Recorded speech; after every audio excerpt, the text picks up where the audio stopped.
ছাত্র পরিচয়ে আমি একটি ছোট্ট উদাহরণ দেব। আমার জেলা নরসিংদীতে 19শে জুলাই যেদিন জেল ভেঙে যাদের বিরুদ্ধে মিথ্যা মামলা তৎকালীন আওয়ামী সরকার দিয়েছিল, তারা জেল ভেঙে যেদিন বেরিয়ে এসেছিল, সেদিন একদিনে 24 জন তরুণ যুবকের রক্ত সেখানে পতিত হয়েছিল।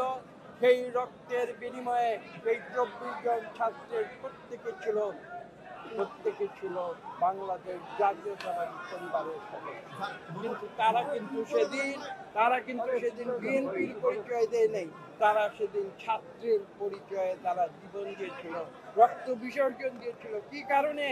বাংলাদেশে গণতন্ত্র ফিরে আসতে হবে, এখানে একটি সুষ্ঠু নিরপেক্ষ নির্বাচন হতে হবে, মানুষের ভোটের অধিকার ফিরে আসতে হবে এবং সেই ভোটের মাধ্যমে বাংলাদেশ সত্যিকার অর্থে যে জনগণের কাছে এই বাংলাদেশ, যে জনগণের বাংলাদেশ, সেই বাংলাদেশে পুনরায় জনগণের সরকার প্রতিষ্ঠিত। নতুন বছরে আপনারা দীর্ঘ 15 বছর গণতন্ত্রের জন্য লড়াই করেছেন, সংগ্রাম করেছেন, নতুন বছরে কি প্রত্যাশা করছেন? বাংলাদেশে গণতন্ত্র ফিরবে কিনা? একথা বলার অপেক্ষা রাখে না। এই দেশ কিন্তু নতুন প্রজন্মের দেশ। আমরা নতুন প্রজন্মের দিকে তাকিয়ে আছি।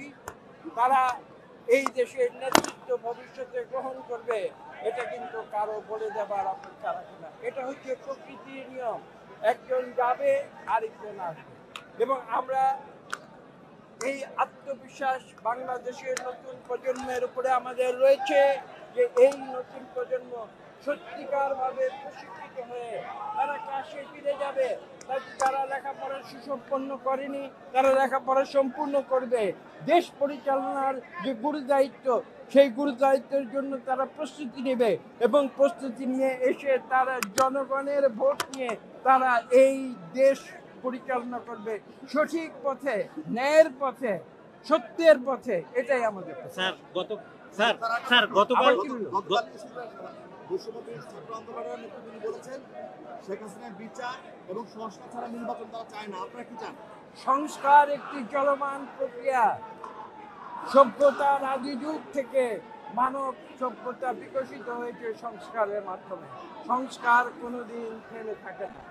কাজেই আগে সংস্কার, পরে নির্বাচন, অথবা আগে নির্বাচন পরে সংস্কার, এগুলো কোনো অর্থবহ প্রশ্ন নয়। সংস্কার চলবে। যদি আমরা গণতন্ত্রে বিশ্বাস করি, প্রতি 5 বছর নির্বাচন হবে।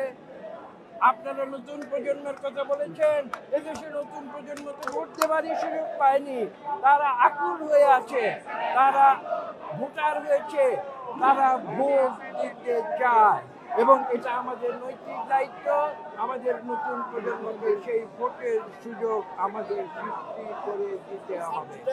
তার অর্থ এটা নয় যে সংস্কার বসে থাকবে, সংস্কার চলবে এবং নির্বাচনের জন্য বিশেষ করে যে অত্যাবশ্যকীয় যে সংস্কারগুলো রয়েছে, সেই সংস্কারগুলো প্রশাসনিক সংস্কার, পুলিশ সংস্কার, নির্বাচন কমিশনের সংস্কার, আপনারা দেখেছেন আমরা প্রতিনিয়ত কাজ করে যাচ্ছি এবং আমরা এই বিশ্বাস রাখি যে একটি সমন্বয়ের মাধ্যমে সকল যে সংস্কার যেগুলো অতি প্রয়োজনীয় সেই সংস্কারগুলো হবে।